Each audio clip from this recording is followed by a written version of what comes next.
verso 14. Evangelho segundo João, capítulo 1, verso 14.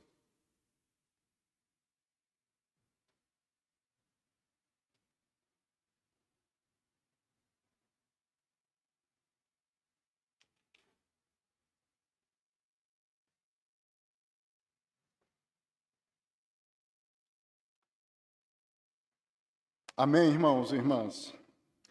Diz assim a santa e bendita palavra de Deus.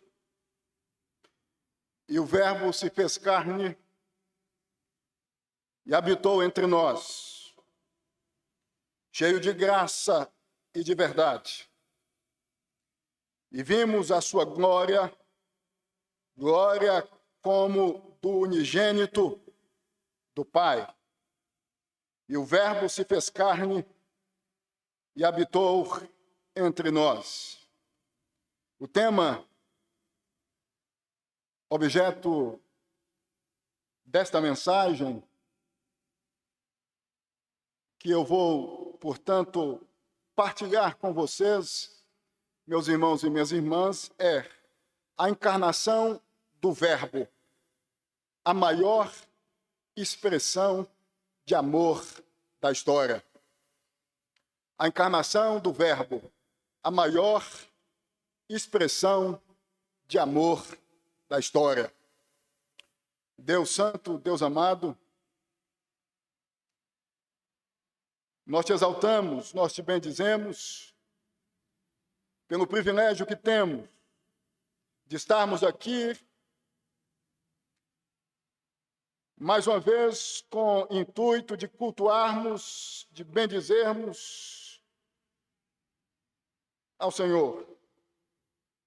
E também com o propósito de ouvirmos a tua santa e bendita voz. Deste modo, meu Deus, pedimos que tu venhas, em nome de Jesus, trazer a nós palavras edificantes, confortantes.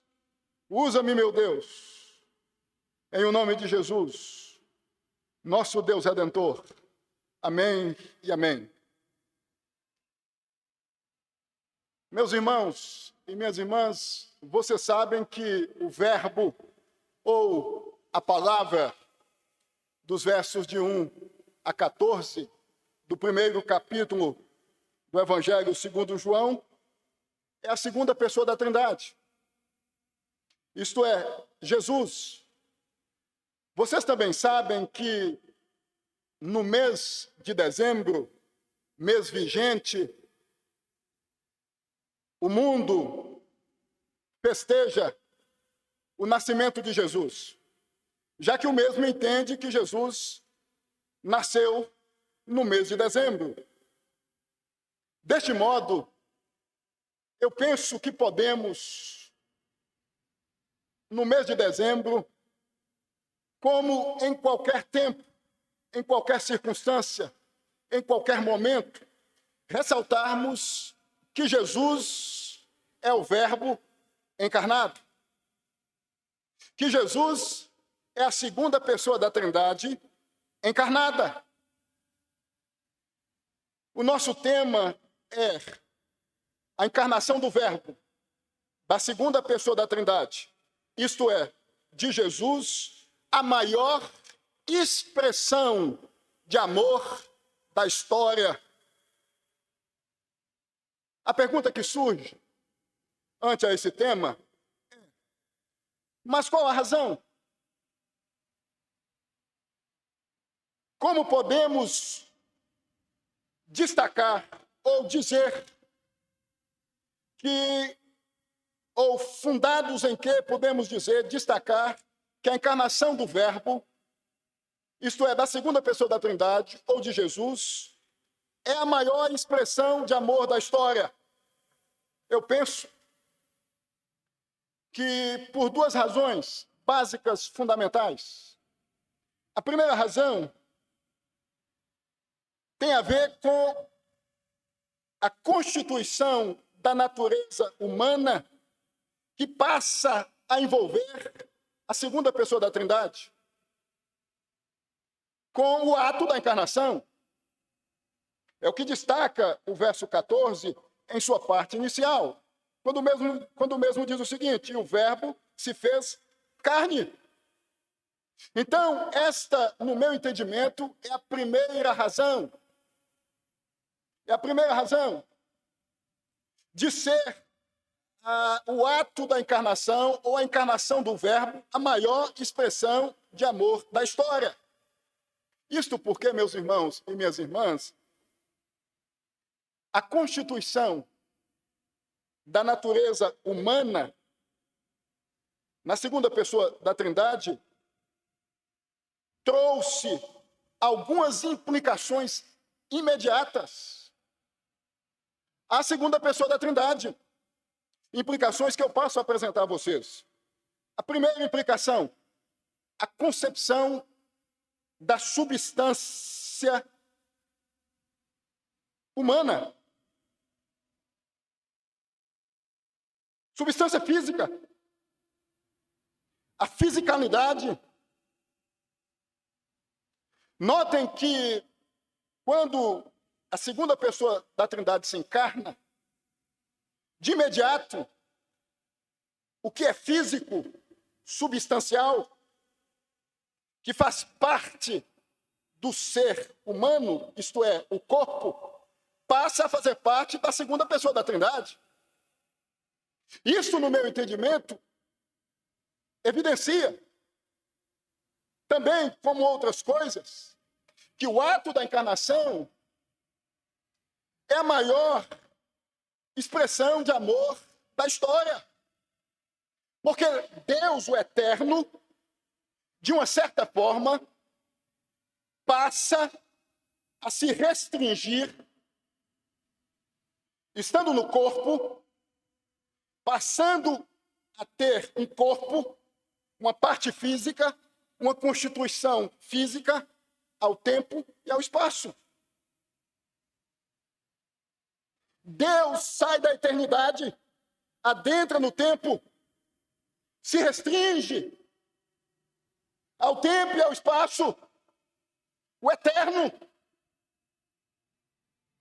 Esta é a primeira implicação oriunda da constituição da natureza humana, consequência da encarnação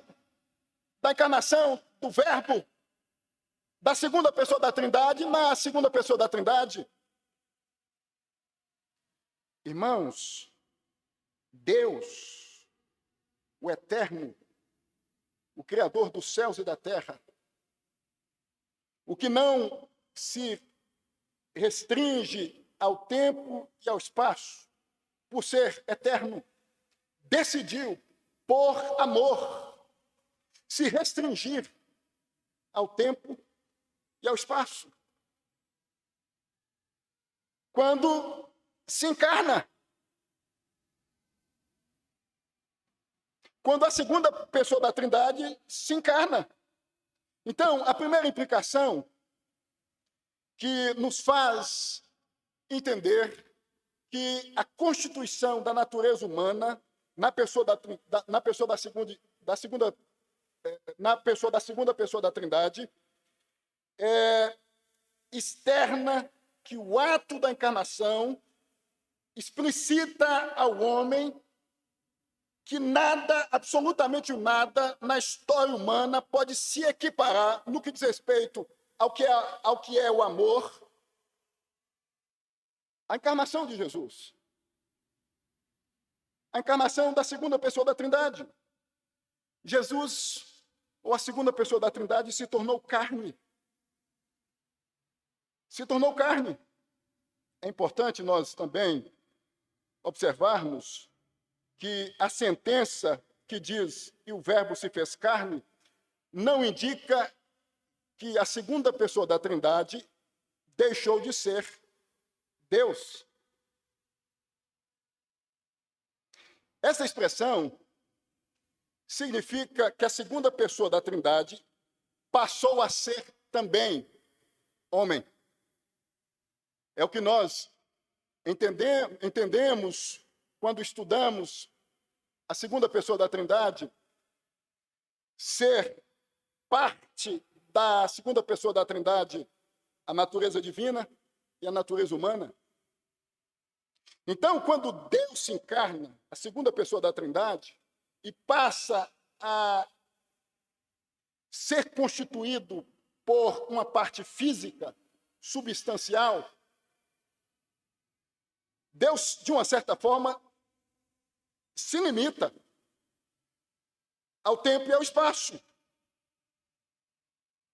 Deus resolve, Deus decide, por amor, sendo eterno. Vejam que os versos de 1 a 4 destacam a divindade do Verbo, a divindade da segunda pessoa da Trindade. Diz o verso 1 o seguinte: no princípio era o Verbo, e o Verbo estava com Deus, e o Verbo era Deus. Estava na eternidade. Não sujeito ao tempo, não sujeito ao espaço, não restrito a um corpo, não restrito a uma parte física, não restrito a uma substância. Por amor, Deus resolve, na segunda pessoa da Trindade, a se restringir de uma certa forma, quando se encarna, quando passa a ter uma parte física, substancial, ao tempo e ao espaço. Por amor.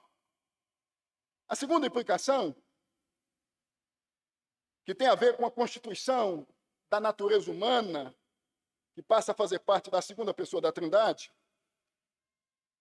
tem a ver com as fraquezas e as limitações da natureza humana. A segunda pessoa da Trindade, segundo a parte inicial do verso 14, se torna carne, físico, matéria, palpável, tocável. De uma certa forma, se restringindo ao tempo e ao espaço. Sai da eternidade, adentra no tempo e no espaço. Por amor. A segunda implicação são as fraquezas e as limitações da natureza humana. Vocês sabem que Jesus, de acordo com o Novo Testamento, teve fome, teve sede, teve sono. A barriga de Jesus, em alguns momentos, roncou. Jesus, em alguns momentos, sentiu sede. São as implicações envolvendo a segunda pessoa da Trindade, justamente por ter resolvido, por amor, se encarnar, se tornar homem, se tornar carne. Deus eterno, volto a ressaltar, como destacam os versos de 1 a 4, se torna homem, passando a viver sujeito às fraquezas e às limitações da natureza humana. Vocês sabem que Jesus, em muitos momentos, externou a sua parte humana, a sua natureza humana. Irmãos e irmãs, isto evidencia que a segunda pessoa da Trindade, quando se encarna, explicita ao mundo o quanto Deus ama o seu povo. Não há na história, portanto, um ato que expressa mais amor do que este. Pensem comigo, Deus que não tinha fome, que não tinha sede, por ser Deus, resolve se encarnar, resolve passar a ter um corpo sujeito a limitações, a fraquezas das mais variadas, como sede, como fome, como sono e tantas outras. Por amor, por amor. Terceira implicação. que tem a ver com o resultado da constituição da natureza humana na segunda pessoa da Trindade. São as influências cósmicas do pecado, não o pecado em si. Vocês sabem que o pecado afetou também a natureza. Os furacões, os desequilíbrios naturais, as enchentes e tantas outras coisas que fazem parte da natureza vigente são resultados do pecado. Jesus aqui viveu, Jesus aqui esteve, Jesus aqui andou. O texto vai dizer no verso 14 que ele habitou entre nós. Ele pisou nessa terra. Ele viveu neste mundo. Ele se tornou sujeito às influências cósmicas do pecado, intrínsecas na natureza. Isso por amor. Por amor. Primeiro ele se encarna,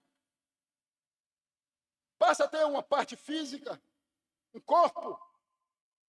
Por isso passa a ter limitações, fraquezas, características do ser humano. Depois, em função desta condição, por estar aqui, habitando entre os homens, se torna sujeito das maldições intrínsecas, inerentes, presentes, portanto, na natureza. Jesus viveu momentos difíceis no que diz respeito a isso.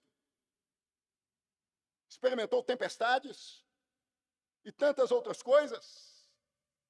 O sol quente, escaldante, as chuvas fortes, descontroladas, os desequilíbrios naturais e todas essas coisas que fazem parte da natureza caída. Isto por amor.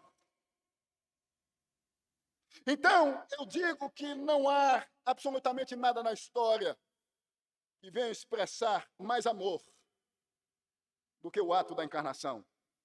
A quarta implicação, que tem a ver com a constituição da natureza humana na segunda pessoa da Trindade, é a marginalização social e religiosa. Os versos 10 e 11 do capítulo 1 de João destacam isto. Jesus sofreu marginalização social e marginalização religiosa. Jesus foi marginalizado, foi vítima de preconceitos sociais, religiosos. Vocês sabem disto. Isto por amor. Então, notem, o ato da encarnação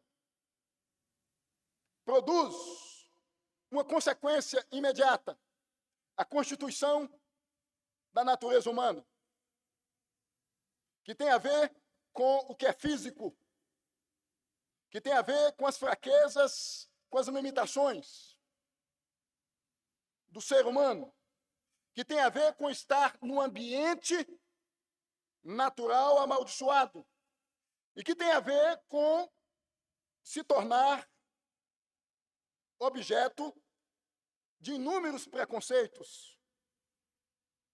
Vocês sabem que Jesus foi cuspido por muitos. Vocês sabem que Jesus foi destratado por muitos. Vocês sabem que Jesus foi crucificado. Vocês sabem que Jesus foi chicoteado. Vocês sabem que os religiosos fizeram de Jesus objeto das suas mais terríveis pretensões. Jesus foi marginalizado socialmente, religiosamente.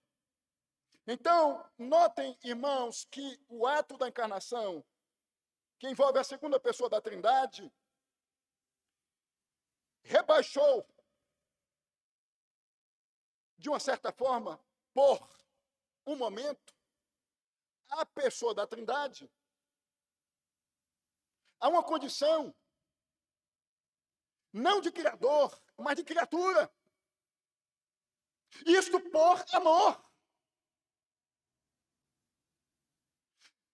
Não há nada, absolutamente nada na história da humanidade que venha expressar isto. Não existe na história da humanidade nada que possa ser equiparado com isto. Deus, o Eterno, o Criador dos céus e da terra, isto é, a segunda pessoa da Trindade, resolveu, por amor, se encarnar, se tornar homem, se sujeitar aos maus tratos oriundos da criação, oriundos dos homens pecadores, por amor. Então, a primeira razão que nos faz ressaltar que a encarnação do Verbo, a encarnação de Jesus, é a maior expressão de amor da história humana, é a constituição da natureza humana na segunda pessoa da Trindade. É o ter se tornado humano. 100% Deus e 100% homem. É o ter se sujeitado na condição de ser humano a tudo que eu acabei de destacar a vocês. Mas a segunda razão tem a ver com o propósito da encarnação. Tem a ver com a finalidade da encarnação, que é salvar o povo de Deus. É o que diz os versos de 5 a 14 do capítulo 1. João, nos versos de 1 a 4, vai dizer o seguinte: este que se encarnou, que viveu entre nós, que habitou conosco, que andou entre nós, é Deus. Estava na eternidade com a primeira pessoa da Trindade. Fez todas as coisas também, junto com a primeira pessoa da Trindade, junto com a terceira pessoa da Trindade. João destaca isto nos versos iniciais, versos de 1 a 4. Dos versos de 5 a 14, João vai dizer o propósito desta encarnação, o propósito deste ato magnífico e sublime de amor, isto é, da segunda pessoa da Trindade ter se encarnado, salvar, resgatar o seu povo, o povo de Deus, que estava em trevas. João vai chamar o Verbo, Jesus, de luz, que veio com o propósito de dissipar as trevas. Aqui eu entendo que trevas tem a ver com a condição do homem em Adão. De incapacidade de entender que Jesus é o caminho, a verdade e a vida. De incapacidade de entender que está morto espiritualmente, precisa da luz bendita de Deus invadindo a sua alma, capacitando-o a enxergar a grandeza de Jesus. Então João vai dizer que Jesus é a luz. A luz que Deus enviou com a finalidade de dissipar as trevas, com a finalidade de mostrar ao povo de Deus, precisamente, especificamente, o caminho da salvação. Então, o propósito da encarnação expressa que o ato da encarnação é a maior expressão de amor da história da humanidade. Porque o propósito, a finalidade da segunda pessoa da Trindade ter se encarnado foi e continua sendo salvar o povo eleito de Deus. João 3,16 é a conclusão de tudo que João vem tratando. No capítulo 1, no capítulo 2, e por que não dizer em todo o seu evangelho? É a síntese. João está dizendo em 3,16 que o propósito primordial, fundamental, da segunda pessoa da Trindade, de Jesus ter vivido aqui, andado por este mundo, ter se tornado carne, o Verbo, a segunda pessoa da Trindade, foi e continua sendo salvar seu povo. É óbvio que nós temos que entender que o ato da encarnação, no que diz respeito ao tempo, envolve o nascimento, a morte e a ressurreição de Jesus. Se Jesus, ou a segunda pessoa da Trindade, não tivesse se encarnado, não teria nascido, não teria morrido, não teria ressuscitado. Irmãos e irmãs, neste mês de dezembro, eu concluo esta mensagem dizendo isto. Nós temos que dizer abertamente que nada, absolutamente nada na história da humanidade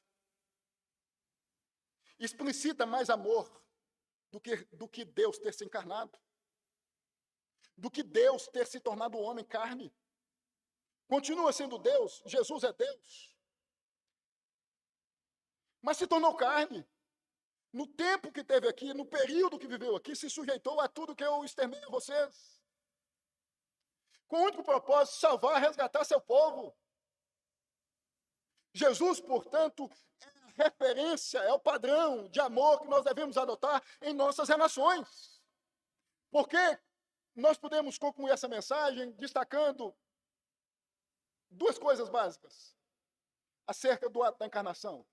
A encarnação nos ensina que nós temos que nos abster do que nós consideramos importante na vida, em prol dos nossos irmãos, em prol dos nossos semelhantes, porque foi isto que a segunda pessoa da Trindade fez. O apóstolo Paulo destaca isto quando mesmo escreve aos Filipenses, no capítulo 2. Se esvaziou. O termo se esvaziou não significa que Jesus, ou a segunda pessoa da Trindade, isto é, Jesus deixou de ser Deus, mas que o mesmo resolveu não exigir, não chamar para si, reclamar para si o que lhe cabia, enquanto aqui esteve. Então nós somos convidados, ante esta mensagem, a vivermos entre os nossos, entendendo-nos que devemos nos abster muitas vezes dos nossos preferencialismos. Renunciar o nosso eu. No mês de dezembro, o mundo se rende às mensagens do tipo: vivam externando amor, vivam externando fraternidade, vivam externando paz. Mas no discurso, o Evangelho nos convida a sairmos do discurso e adentrarmos na prática. E aí a vivermos de acordo com os nossos discursos. Então, o ato da encarnação, no que diz respeito a nós, nos ensina, concluindo esta mensagem, que nós devemos nos relacionar com os nossos irmãos, uns com os outros, nos abstendo das nossas preferências, muitas vezes com o propósito de servirmos os nossos irmãos. Segundo, que o maior ato de amor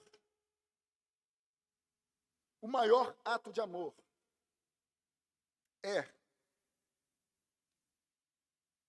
a abnegação. O maior ato de amor é quando nós resolvemos nos doar, nos entregar, até nos sacrificar em prol dos nossos irmãos, dos nossos semelhantes. Então, a encarnação de Jesus, tendo em vista todas as implicações que envolvem a encarnação de Jesus, precisamente a constituição da natureza humana e o propósito da mesma, que é salvar seu povo, nos comunica duas coisas básicas. Primeira, abra mão do que você acha importante, em prol do seu semelhante. Segunda, abra mão até de você, em prol, se for preciso, do seu irmão, da sua irmã.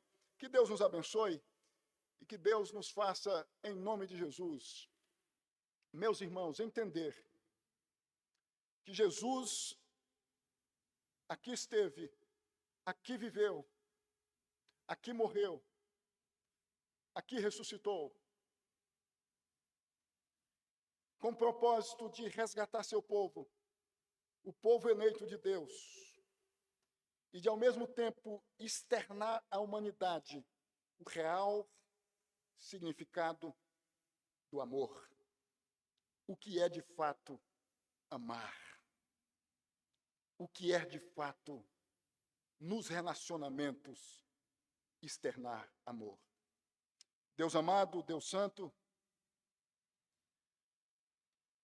nós te exaltamos pelo privilégio que temos de estarmos em Jesus. Jesus nos ensina tantas coisas. Nesta mensagem simples, mas objetiva, o recado do Senhor a cada um de nós é que devemos viver nos preocupando com os nossos irmãos, de fato e de verdade. O Senhor nos ensina, por meio de Jesus, meu Pai, a como devemos viver entre os nossos irmãos. Que Tu venhas ter misericórdia de nós, compaixão de nós, que Tu venhas cuidar de cada um de nós. Quando o Senhor, Deus, a segunda pessoa da Trindade, se encarna, quantas lições, quantos ensinos o Senhor nos apresenta. Ó Deus, não há ato na história da humanidade que venha evidenciar mais amor do que o ato da encarnação do Verbo, da segunda pessoa da Trindade. Louvamos-te, enaltecemos o teu nome, por tudo que o Senhor é, por tudo que o Senhor fez, por tudo que o Senhor faz e há de fazer em nosso favor, em nome de Jesus. Amém e amém.